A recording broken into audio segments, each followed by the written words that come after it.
कुरान मजीद जे मजलिस में तव्हां वेठा हो उते जन्नत में जेके तव्हां असांजे लाइ बंगला तयार पिया थियनि उन्हनि जी हिकिड़ी सिर सोन जी हिकिड़ी सिर चांदीअ जी।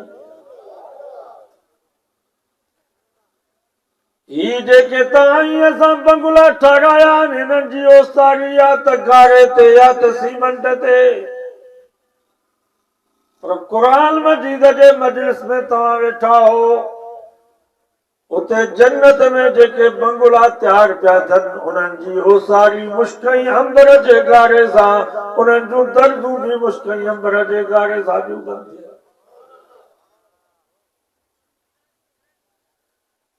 ही जेके तव्हां असां बंगला ठाराया आहिनि इन्हनि में त वधि में वधि 15 साल 20 साल रहंदासीं। 20 सालनि खां बाद असांजो जनाज़ो निकिरंदो, पर जन्नत में जेके रब तव्हां असांजे लाइ सोन ऐं चांदी जा बंगला ठाराया आहिनि, क़ुरान तो ख़ालिदीन फ़ीहा ला यबगून अन्हा हिवला। उन्हनि बंगलनि में दाख़िल थींदो त कॾहिं बि निकिरंदो कोन, सदाई पिया उन्हनि बंगलनि में रहंदो।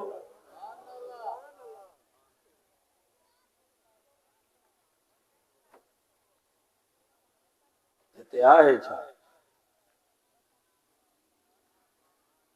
हितों जी हर शइ आरज़ी अथव, जान आरज़ी, माल आरज़ी, इज्जत आरज़ी, जवानी आरज़ी। बाबा जी जेके कुराड़ा हिते वेठा आहिनि असुल खां वठी कुराड़ा या पहिरें जवाना? पहिरें जवाना। को वक़्तु अहिड़ो हुयो जो असांजी हिननि कुराड़नि खे एॾी मस्ती हूंदी हुई जो वाह न शाखुनि तां टपा ॾींदा हुआ, जबल नई दीवारुनि तां छलांगूं लॻाईंदा हुआ। ये असांजा रिटायर ऑफिसर कंहिं वक़्त में एॾी हिननि खे वॾाई हूंदी हुई जो कुर्सी ते वेठा हूंदा त केरु ऑफिस में ईंदो हो सलाम वराईंदो हो त कंध बि मथे न कंदा हुआ, ॼणो कंध में किली अथनि। निहारींदा बि चश्मे जे मथां हुआ, ऐं जेको ऑफिसर चश्मे जे मथां निहारे सम्झो त हिन मूं कमु न थियो। माना चश्मो हेठि करे न कदे वरी मथां निहारींदा। अॼु वीचारा रिटायर थियण खां बाद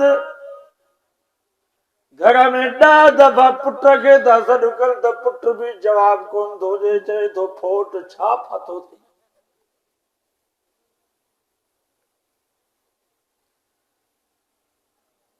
वही जवानी आई पीरी, कॾहिं शेर त कॾहिं कीरी, कॾहिं अमीरी कॾहिं फ़कीरी, उथण वेहण खां लाचार हाणे हर भॼी विया यार।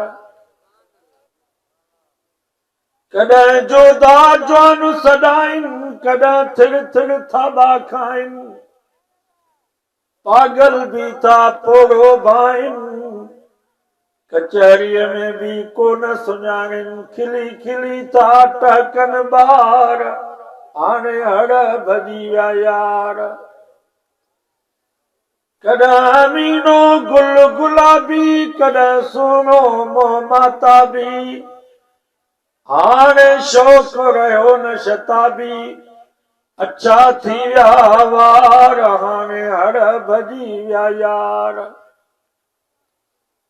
माना हितों जी जवानी आरज़ी आ, पर हदीस में अचे तो नबी से फरमायो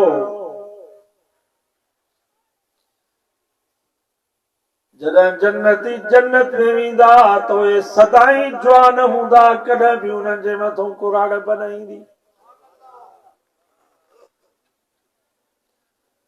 हितों जूं ज़ालूं बि कुराड़ियूं थी वयूं, उन्हनि वीचारनि जा बि ॾंदड़ा भॼी पिया, ॾाठूं निकिरी वयूं, मुंहं में घुंज अची विया। पर अल्लाह साईं फरमा फजअलनाहुन्ना अबकारा, उर्बन अतराबन लिअस्हाबिल यमीन। प्रभु फरमायो जन्नत में मां रब तव्हांजे लाइ जेके ज़ालूं पैदा कयूं आहिनि उहे सदाई जवानूं जूं कॾहिं बि कुराड़ियूं न थींदियूं। जिंदगी आहे हिते खीर कोन पियो मिले, मिलंदो त हद ते पाणी। काढ़े ऐं फ्रिज में रखूं त ठीकु, बिजली न आहे त धप करे वञे, सुबुह जो कुतो बि न लके। अल्लाह से फरमायो तव्हां कुरान मजीद जे मजलिस में वेठा हो, ज़िक्र जे मजलिस में वेठा हो। वअनहारुम मिन लबनिन लम यतगय्यर तामो, जन्नत में मां रब तव्हांजे लाइ खीर जा वाह पियो खुटराया। खीर जा बि वाह, नारो वाह, जमड़ा हुआ एॾा वाह। लम यतगय्यर तामो, कुरान तो उन खीर जो ज़ाइको बि कोन तब्दील थींदो, फिटंदो बि कोन, सदाई साफ़ सुथरो ख़ालिस खीर जो वाह। हिते माखी कान थी मिले, मिलंदी त हुनमें चाशनी खंड जी मिलायल, जेको खाए त रहंदो बीमार। अल्लाह से फरमायो वअनहारुम मिन असलिन मुसफ़ा, जन्नत में मां रब तव्हांजे लाइ ख़ालिस माखीअ जूं नहरूं आहे।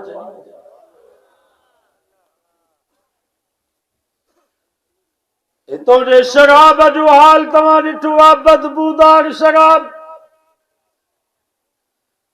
शराबी भरिसां वेहंदो त तव्हांखे धप पई ईंदी।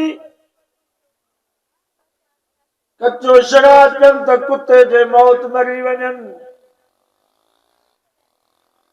शराब पियण खां बाद नशो थी वञे, दिमाग़ ख़राब थी वञे, न पंहिंजी जी ख़बर, न पढ़ाई जी ख़बर, न ज़ाल जी ख़बर, न ॾियणी जी ख़बर।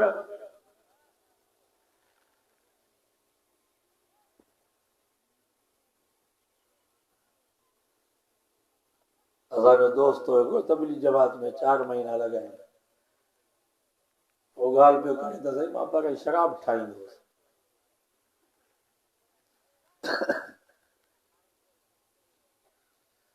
इलाइक़े जो हिकिड़ो ज़मींदार हो, हुन ऑर्डर ॾिनो त पुट जी शादी आहे, 2 ड्रम शराब जा मूंखे ठाहे ॾे। हिकिड़ो शराब थींदो आहे शीशनि में पैक थींदो आहे, ॿियो वरी शापर कलियूं हूंदियूं आहिनि प्लास्टिक हुननि में। 15-20 ॾींहं महिनत करे भाउ 2 ड्रम शराब जा तयारु कया। हाणे सुभाणे शादी, सुबुह जो ॾिसां त जेके शराब जा ड्रम हुजनि, कुत्ता एॾा हरामी अमेरिका जा के पढ़ियल हुजनि, ड्रमनि ते वेही करे काकूस करे अची परेशान थियुसि। हाणे सुभाणे शराब ॾियणो आहे, न ॾींदुसि त वॾेरो जेल में विझाए छॾींदो। दिलि में सोचम आहे हू बि पलीत, ही बि पलीत, जीअं ॾुध खे वेलोड़बो आहे, वेलोड़े सफ़ा करे शापर में पैक करे रईस वटि पहुचायो। शादी खां ॿिए ॾींहं ते रईस पैसा जंहिंजे लाइ आयो, चई ज़ालिम छा शराब में मिलायो हुई, जो हर को पुछा पियो करे त असां ज़िंदगी में अहिड़ो शराब न पीतो आहे जेतिरो तुआरे पुट जे शादीअ में शराब भलो पीतो, हिकिड़ो चुको बि न बचो।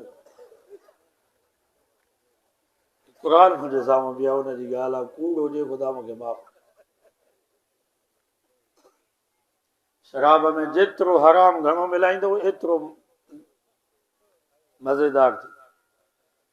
मौलवी सां ॻाल्हि कंदो आहे, कोली शराब ठाहींदा आहिनि, पोइ बबूर जा छोॾा, कारो गुड़, ठेड़ी में जेके ख़राब कतल हेठि धपियारी उहा, कोटिया जी डाख, पोइ बि मज़ो न कंदो आहे, पछाड़ीअ में लांग वराए करे मुटंदा।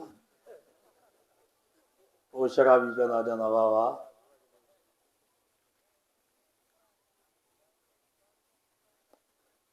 अञा भी अहिड़ो शराब पियो त पोइ तव्हांजी मर्ज़ी।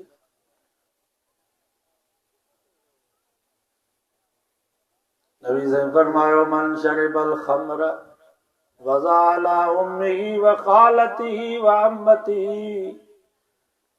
पाण फरमायो जेको शराब थो पिए उन जो एॾो गुनाह थो ॼणो सॻी मां सॻी मासी सॻी पुफीअ सां थो निकाह।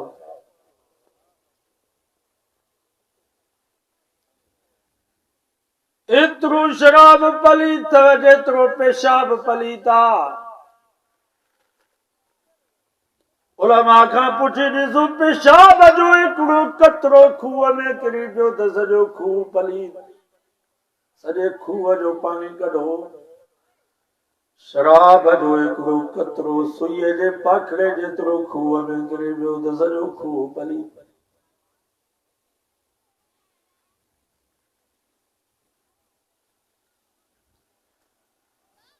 भंग चर्स हीरोन बि इन जे करे हराम अथव छो त इन जो क्यास शराब ते आहे। इल्लत साॻी आहे, हुन में नशो हिन में नशो।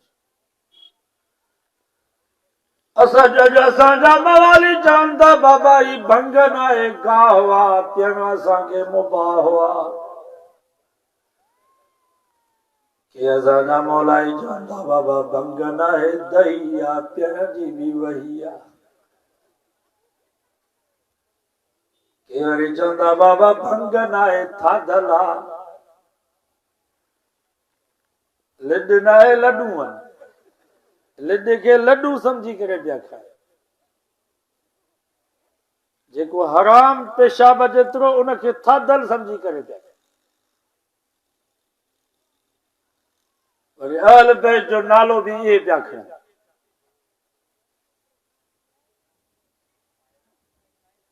भंग पी चर्स पी हज़रत अली से जो रुखो नालो खणंदा ॾींहुं हैदर अली अली चओ।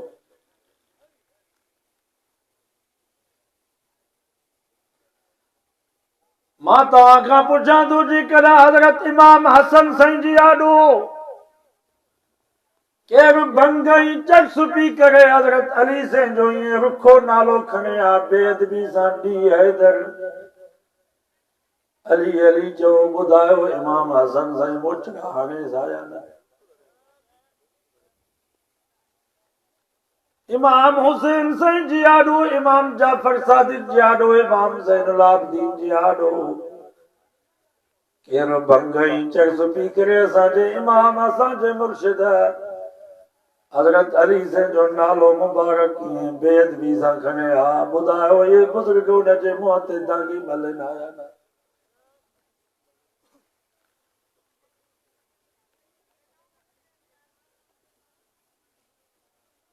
ये नाला अदब सां खणबा पाक साफ़ थी। अली अली अली अली जाई तो जो सांगड़ जो हो का कोई ये नालो खणबो आहे। हज़रत अली जो नालो मुबारक खणजे त चइजे हज़रत अली करमल्लाहु वजहहू, हज़रत अलीउल मुर्तज़ा रज़ियल्लाहु ताला अन्हु, हज़रत अली असदुल्लाह व असद रसूली। जेको अदब इतराम सां असांजे मुर्शिद हज़रत अली से जो नालो मुबारक खणंदो आहे असां देवबंदी उन जे हथनि खे बि चुमियूं ॾींदा आहियूं, उन जे चपड़नि खे बि बोसा ॾींदा आहियूं। पर जेको भंग ऐं चर्स पी करे बेअदबी सां असांजे मुर्शिद हज़रत अली से जो नालो मुबारक खणंदो अॼु वाइदो कयो वस हूंदो त मुंहं ते दागी मलींदासूं न त कावड़ ज़रूर कंदासूं।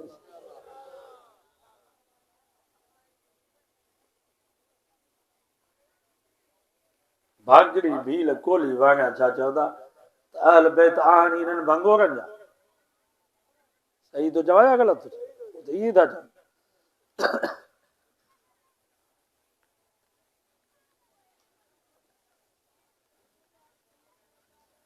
दुआ कयो अल्लाह ताला तव्हां असांखे न पलीत शराब खां बचाए। क़ुरान मजीद जे मजलिस में तव्हां वेठा हो, ज़िक्र जे मजलिस में तव्हां वेठा हो, कुरान तो फरमाए रब तो फरमा मा रब तव्हांजे लाइ जन्नत में पाक शराब जूं नहरूं थो खोतरायां ला युसद्दऊन अन्हा वला युनज़िफून रब फरमा उन में नशो भी कोन हूंदो मथे के चक्कर भी कोन ईंदा लज़्ज़तिल शारिबीन रुगो मज़ो ई मज़ो लज़्ज़त ई लज़्ज़त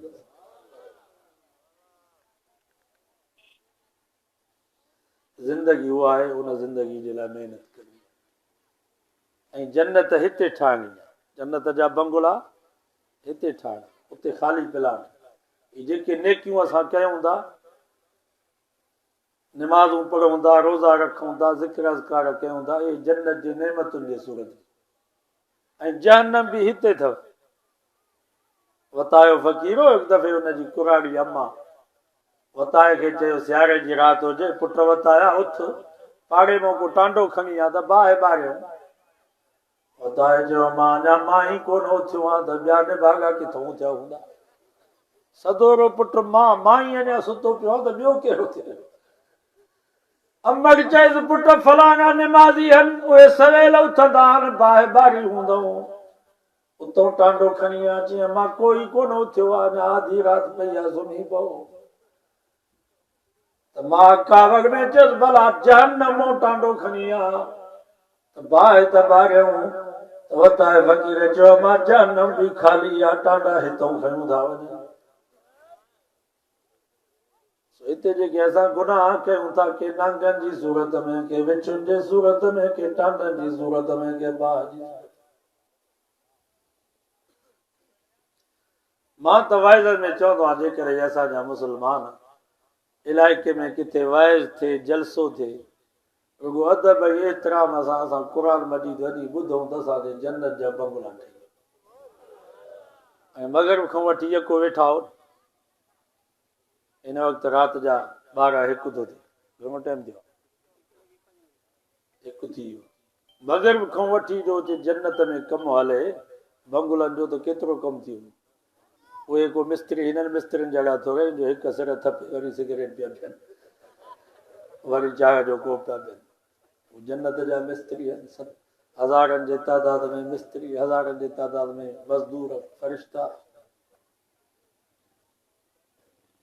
हज़रत अताउल्लाह शाह बुखारी रहमतुल्लाह अलैह उन सां गॾु हूंदो हिकिड़ो ख़लीफ़ो हज़रत अताउल्लाह शाह बुखारी रहमतुल्लाह अलैह खे जो वाइज़ हूंदो इशा खां वठी फजर ताईं शाह साहब खे चई साईं तव्हां पाण ते बि रहम कोन था कयो असां ख़लीफ़नि ते बि रहम कोन था कयो क़ौम सुधरंदी कान सॼी राति वाइज़ था कयो पर सुधरंदव कोन महिरबानी कयो पाण ते बि रहम कयो असां ते बि रहम कयो मिड़ई कलाक सवा कलाक वाइज़ कयो हज़रत अताउल्लाह शाह बुखारी रहमतुल्लाह अलैह फरमाइश त राति मुंहिंजे वाइज़ में घणा माण्हू आहे उन ख़लीफ़े चयोसीं घटि में घटि 10,000 शाह साहब जे वाइज़ में घटि 10,000 माण्हू हाणे तूं ॿुधा 10,000 जमायती इशा खां वठी फजर जी आज़ान ताईं 10,000 मुस्लमाननि खे मां हिकिड़ी राति हर गुनाह खां बचायो गिला खां बचायो कूड़ खां बचायो गारियुनि खां बचायमि चोरीअ खां बचायमि शराब खां बचायो माण्हू हर राति मां 10,000 मुस्लमाननि खे सॼी राति अल्लाह जो क़ुरान मजीद नबी जो फरमान ॿुधाया ऐं एतिरनि गुनाहनि खां बचाया इहो अमल थोरो आहे इंशाअल्लाह इन अमल जे सदके जन्नत में हलिया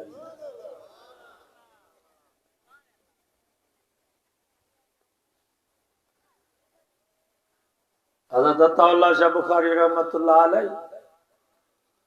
53 वारी तारीख़ में ख़त्म नबूवत जी तारीख़ में लाहौर जेल में सभु गॾु आहे बरेली शिया अहल हदीस जमायत इस्लामी वारा सभु गॾु आहे रबीउल अव्वल जो महीनो अची वियो जेके बरेली मौलवी आहे उन्हनि चयोसीं असां मीलाद जो जलसो था रखूं जेल में शाह साहब फरमायो ठीकु आहे मुंहिंजे नाने मुस्तफ़ा जी तारीफ़ थींदी मां बि शरीक थींदुसि बरेली जेके आलिम आहे उन्हनि चयो तव्हांखे शाह साहब खे मुंड में अधु कलाकु ॾींदासीं सदाकती वाइज़, पोइ शाह साहब वञी सुम्हे, पोइ सॼी राति असां पिया नातू पढ़ंदासीं, वाइज़ पिया कंदासीं। जेकॾहिं पछाड़ीअ में शाह साहब खे वारो ॾींदासीं त असांजे सॼे प्रोग्राम ते पाणी फेरे छॾींदो, तंहिंजे करे मुंड में था वाइज़। शाह साहब खे चयोसीं इशा जी निमाज़ खां बाद तव्हांजो बयानु थींदो, अधु कलाकु जेको तव्हां बयानु कयो पोइ तव्हांखे ॾियां। शाह साहब बि सम्झी वियो। इशा जी निमाज़ खां बाद हज़रत अताउल्लाह शाह बुखारी रहमतुल्लाह अलैह ख़ुतबो पढ़ी करे बयान जो शुरू कयो त फजर जी आज़ान थी। शाह साहब जो बयान बि अहिड़ो हुयो जेको बीठो हुओ बीठो, जेको वेठो हुओ वेठो, न केरु उथे पियो न केरु वेहे। जेको डॉक्टर आहे उन लिखियो आहे पंहिंजो मज़मून में त मुल्तान यूनिवर्सिटी में असांजा इम्तिहान पिया हलनि, 10-15 साथी हुयासीं, इशा जो मानी खाधीसीं, पोइ चयोसीं भला वाक ते निकिरो। ईअं वाक ते जो निकितासीं त अताउल्लाह शाह बुखारी जो ख़ुतबो पियो हले, बयान मुल्तान चौक में। उन डॉक्टर साहब लिखियो आहे, असां चयोसीं ठीकु आहे भला शाह साहब जो बयान हली ॿुधूं। उते वञी बीठासीं त बयान में हेॾो मज़ो अची वियो, हेॾो मज़ो अची वियो बयान में जो फजर जी आज़ान असांखे उते अची वई। अरे ही छा थियो, सुभाणे असांजा इम्तिहान। शाह साहब त सॼी राति असांजी वाइज़ में पूरी करे छॾी। पोइ चयूं शाह साहब वटि वियासीं, चयोसीं असां चयोसीं त भई तव्हांजो बयानु हूंदो कलाकु ॾेढ, सुभाणे असांजा इम्तिहान, असां पर्चे जी तयारी कोन कई आहे, तव्हां सॼी राति बयानु कयो, हाणे सुभाणे जो असांजे पर्चे जो छा थींदो। हज़रत अताउल्लाह शाह बुखारी रहमतुल्लाह अलैह फरमायो, पुट सुभाणे जे पर्चे जो ज़ामिन मां, हां बाक़ी ॿियनि पर्चनि जी तयारी थिए। उन डॉक्टर साहब लिखियो त शाह साहब जी करामत हुई, असां उन राति किताबनि खे ॾिठोसीं बि कोन, शाह साहब जो बयानु ॿुधोसीं ऐं उन पर्चे में असां 100 नंबर कया। इहो बि वक़्तु हो। अलहमदुलिल्लाह ही जेको तव्हां हीअं असां हिते वेठा आहियूं जलसे में, इहो फ़ाइदे खां ख़ाली न आहे। इंशाअल्लाह हिन जो फ़ाइदो थींदो, रुॻो अखि बंदि थियण जी देरि आहे। रब फरमायो जेको जान ॾींदो माल ॾींदो। बाबा हिते तव्हां जानी कुर्बानी ॾिनी आहे की न?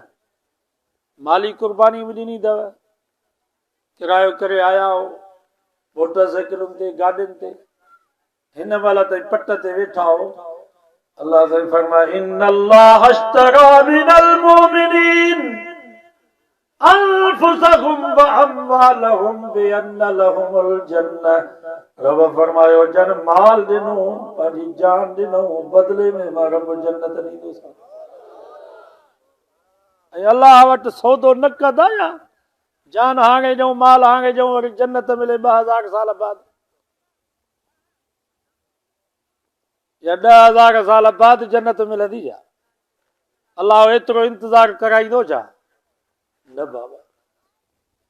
रब फरमायो हिते जान जो माल जो तव्हांजे मरण जी देरि आहे, तव्हांजूं अखियूं बंदि थींदियूं या क़ब्र जेका बज़ाहिर मिटीअ जो ढेर आहे, हेठि सामी सोड़ी आहे, पर रब फरमाए हिते पहुचंदो या क़ब्र तव्हांजे लाइ जन्नत जे बाग़नि मां बाग़ बणिजी। इंशाअल्लाह मरण जी देरि आहे, जन्नत में पहुचण में देरि न आहे। सो जो अज़म कयो त इंशाअल्लाह जिथे प्रोग्राम थियो त उते शरीक थींदासीं, ख़ुसूसन ख़त्म नबूअत जे प्रोग्राम में शरीक थींदा। ऐं 29 जुलाई ते तव्हांखे ख़बर आहे कराची में वॾो जलसो आहे, सिंध जे हुकूक जी हिफ़ाज़त जे लाइ, मस्जिद मदरसे जे तहफ़ुज़ जे लाइ, नबी साईं जे ख़त्म नबूअत, सहाबा आल बैत जे इज़त ऐं नामूस जे लाइ वॾो जलसो आहे। इहा तारीख़ हले थी पई, मथां तव्हां सम्झो त तारीख़ ख़तम थी वई। इहा तारीख़ हलंदी पई, ऐं जेकर इहा तारीख़ न हले त हीअ जलसा ख़तम थी वञे। तव्हां था चओ त तारीख़ में फ़ाइदो त कोन थियो आहे, हीअ तारीख़ जो फ़ाइदो अथव। जेकर मौलाना न उथी आहे त तव्हांजा जलसा बंदि थी वञनि। ई मदरसा स्कूलनि में तब्दील थी वञनि। हाणे त हू सौ सिधो चवनि था हुकूमत वारा, जिथे हुननि जो वस हले थो नी, जेके मॉडर्न मदरसा आहिनि उते हुननि पंहिंजो कानून नाफ़िज़ कयो आहे त सुबुह खां वठी 12 बजे ताईं मदरसे में स्कूल पढ़ायो, इंग्लिश पढ़ायो। हाणे 12 बजे ताईं जो मदरसे में इंग्लिश हुजे त 12 बजे खां पोइ छा क़ुरान मजीद जी तालीम हलंदी, छा हदीस पढ़ंदा? ऐं हुकूमत चए थी त फीसूं वठो तव्हां, जेके बच्चनि खे पढ़ाइनि था मदरसे में उन्हनि खां फीसूं वठो, चंदा न कयो। मौलाना चयो त असांजे मदरसनि में जेके बच्चा पढ़नि था उन्हनि खे किराए जे लाइ पैसा कोन्हनि खे, उहे फीसूं भरींदा। उन्हनि खे लटा असां था वठी ॾियूं, उनजी रहाइश असां ते, तेल साबुण असां ते, किरायो असां ते। अंदाज़ो लॻायो त केॾियूं ज़हरीलियूं कोशिशूं आहिनि हुकूमत जूं। हुकूमत चए थी त जीअं हे ग़रीब मिसकीन बि क़ुरान खां परे थी वञे। बाबा असांजो हिननि खां फीस वठूं 1000 ॿ-2000 महीने में, रहाइश जी फीस, खाधे पीते जी फीस। मां तव्हां खां पुछां त पोइ ग़रीब पंहिंजे बच्चनि खे क़ुरान पढ़ाईंदा? कराची में अक्सर मदरसा जेके आहिनि उते बोर्ड हणी चया अथनि त असां इंग्लिश पढ़ाईंदासीं, असांखे हेतिरी फीस ॾियो। माना ग़रीबनि खां क़ुरान मजीद जी तालीम बि खसनि। ऐं असांजो फीस वठंदासीं त पोइ सुभाणे तव्हां चंदो ॾींदव? पोइ ग़रीब मिसकिन जेके अन्न जी बोरी ॾींदा आहिनि साल ते सो बंदि करे छॾींदा, चवंदा तव्हां फीसूं था वठो, तव्हांखे चंदो छो ॾियूं? इहा मदरसनि जे बंदि करण जी हिकिड़ी साज़िश आहे। पर वाइदो कयो त इंशाअल्लाह असां हुकूमत जी इन साज़िश खे नाकाम बनाईंदासीं। 29 जुलाई यादि कयो, राशिद साहब अञा पोइ ॾिनो आहे, 29 जुलाई ते इंशाअल्लाह इन्हनि जलसनि में जिहाद सम्झी करे छॾींदी। ये ख़त्म नबूवत जा जलसा। मौलाना मोहम्मद अमीन उकागड़ी रहमतुल्लाह अलैह असांजो उस्ताद हुयो, पंजाब जो वॾो मुनाज़िर इस्लाम हुयो। उन हिकिड़ो वाक़ियो लिखियो आहे, असांजे इलाइक़े में कादियानी हुया घणा, पोइ हुते दोस्तनि ख़त्म नबूवत जो जलसो रखियो। कादियानी ज़मींदार आहे, जलसो करण न पिया ॾियनि, थाणे ते बि उन्हनि जी हले पई। उन इलाइक़े में हिकिड़ो धाड़ेल रहंदो हो, नूरो। मौलाना मोहम्मद अमीन फरमायो, असां नूरे खे चयोसीं, नूरा पूरी ज़िंदगी ॾोहनि जा कम कया अथई, हिकिड़ो सवाब जो बि कमु कर। ख़त्म नबूवत जो जलसो आहे, कादियानी असांखे जलसो करण नथा ॾियनि। बाबा नूरे खे गैरत अची वई, सम्झो सुभान अल्लाह। रात जो हथियार खणी नूरो वञी कादियानियुनि जे दरवाज़े ते पहुतो, ख़बरदार सुभाणे जेको जलसो आहे मुल्लनि जो, इहो मौलवियुनि जो जलसो कोन अथव, इहो नूरे जो जलसो आहे। जेकॾहिं हिन जलसे में तव्हां रुकावट बणियो, मां अहिड़ो बारूद हणंदोसां जो 2 महीना तव्हांजे घरनि मां बाहि जो धुओं न ईंदो। वाह नूरा वाह, सम्झो वाह नूरा वाह।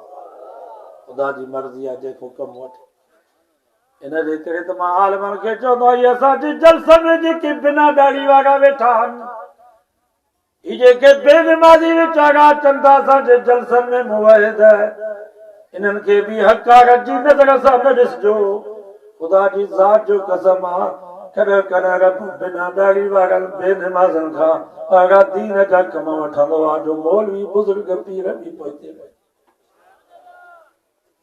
मां तव्हांखां पुछां थो, ख़ालिद फैसल उनखे त ॾाढी बि कान ईचे, नबी जे इज़त एॾी गैरत अची वियसि जो अदालत जे कमरे में जज खे चई, तव्हां अदालत न कंदोसीं, पाण त अदालत कयो। गुस्ताखे रसूल खे उते जो उते बस। हिते जेकर ख़ालिद फैसल अची वञे त असां हुनजे हथनि खे चुमियूं ॾियूं, आहे या न? ही जेके सिपाही वीचारा मग़रिब खां वठी हिन वक़्त ताईं तव्हांजे दिफ़ा जे लाइ वेठा आहिनि, रात जो रोडनि ते वेठा आहिनि, इन्हनि सिपाहियुनि खे बि हक़ारत जी नज़र सां न ॾिसो। कॾहिं कॾहिं रब इन्हनि सिपाहियुनि खां अहिड़ा कम वठंदो आहे जो मौलवी हाफ़िज़ कारी पीर ऐं बुज़ुर्ग बि पोइते रहिजी विया। मां तव्हां खां पुछां थो, मुमताज़ कादरी केरु हो? सिपाही हो न। गवर्नर खे बस्तो है, चई लानत थो कयां नौकरी ते, मुंहिंजे बच्चनि जो मुंहिंजो वारिस अल्लाह आहे, मां नबी जे दुश्मन खे न छॾींदुसि।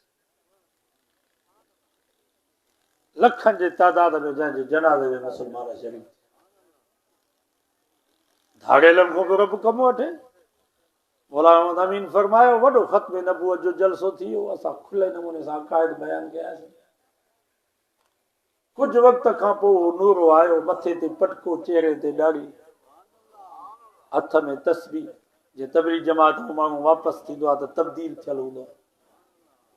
अस्सलाम वालेकुम। वालेकुम अस्सलाम। बाबा केरु आयो? नूर जो हाणे तव्हां छो सुञाणंदो, तव्हांजा जलसा थी विया, तव्हां भत बि ॾाढा खाधा, कादियानियुनि खे गाड़ियूं बि ॾिनियूं तव्हां। जॾहिं जलसो न पियो थिए त चओ पिया त नूरो किथे आई, हाणे नूर खे सुञाणो ई कोन था। सभु चयो सुभान अल्लाह। अच्छा तूं नूरो आहे? चई हा साईं मां नूरो। अदा नूरानियत में तब्दीली कीअं आई? नूर जे अखियुनि में पाणी अची वियो। चई मौलाना ॿियो त मां कुझु कोन कयो, मां त नबी साईं जी इज़त जे लाइ, ख़त्म नबूवत जे लाइ सिर्फ़ ज़ुबान हलायमि। कादियानियुनि खे धमकी ॾिनमि त इहो ख़त्म नबूवत जो जलसो मुल्लनि जो जलसो न आहे, इहो नूर जो जलसो आहे। जेकॾहिं हिन जलसे में रुकावट बणिबो त मां तव्हांजे घरनि खे बाहियूं ॾींदुसि। अल्लाह खे मुंहिंजी अदा एॾी वणी वई जो हुन राति मां निंड में सुतुमि, ख्वाब में मोहम्मद मुस्तफ़ा जी ज़ियारत नसीब थी। नबी से मूंखे पेशानी ते बोसो ॾेई करे फरमायो, पुट नूरा तो मां मोहम्मद जी दिलि ख़ुशि करे छॾी। चईं सुबुह जो मां उथां त ईअं पियो सम्झां ॼण मां ज़मीन खां मथे उॾिरां थो। जेके भी जिस्मानी रूहानी बीमारियूं सभु निकिरी वयूं। बस मस्जिद में भी वुज़ू करे रब सां वाइदो कयुमि, या अल्लाह अॼु नूरो जंगल जे ज़िंदगी खां तौबा थो करे। अॼु खां बाद पूरी ज़िंदगी तुंहिंजे महबूब जे सुन्नत जे मुताबिक़ गुज़ारींदुसि, तुंहिंजे महबूब जे ख़त्म नबूवत जो दिफ़ा कंदुसि।